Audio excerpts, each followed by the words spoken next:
The Cemetery of Whispering Souls, a place where the dead refuse to sleep. There's a cemetery just outside of Baltimore, Maryland. Locals call it Whispering Pines, though no pines grow there anymore. The trees are black and twisted, their branches like skeletal hands clawing at the night sky.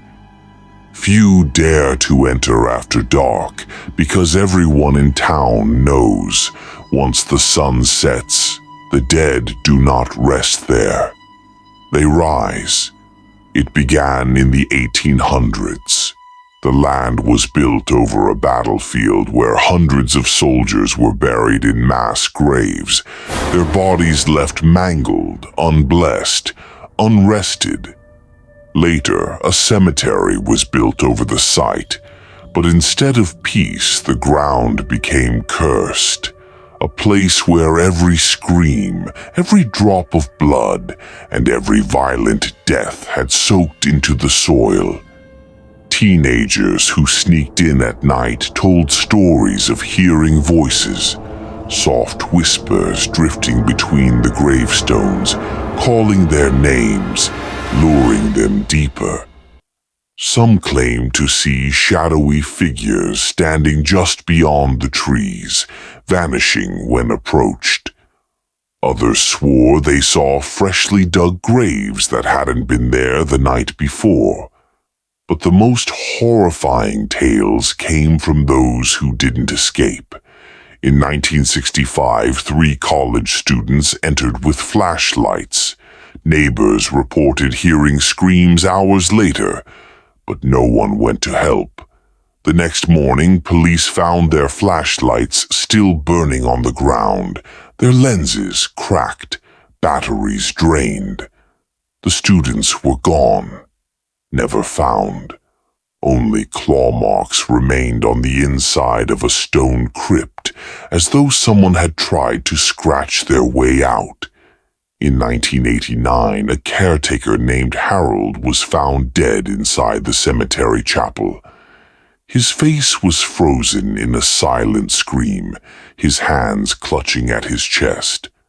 The autopsy revealed no cause of death, only that his heart had stopped as if from sheer terror. On the walls of the chapel, written in blood, were the words, "You should not have stayed after dark." To this day, visitors claim that if you walk through Whispering Pines at midnight, you can hear the crunch of footsteps behind you. But when you turn, no one is there. Others describe a woman in a torn white dress, her face veiled in shadows, drifting between the graves. Follow her, they say, and she will lead you to an open grave, waiting just for you. Some nights the ground itself seems to breathe. Fog rolls in thick and heavy, curling around the stones like fingers.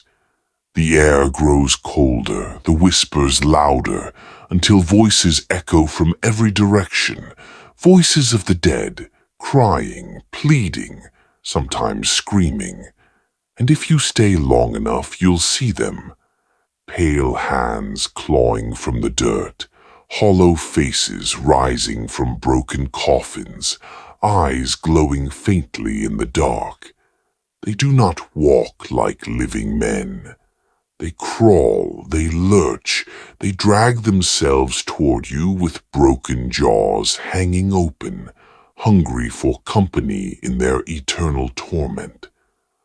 Locals warn, never speak in Whispering Pines after midnight, because the dead can hear you, and if they know your voice, they'll never let you leave.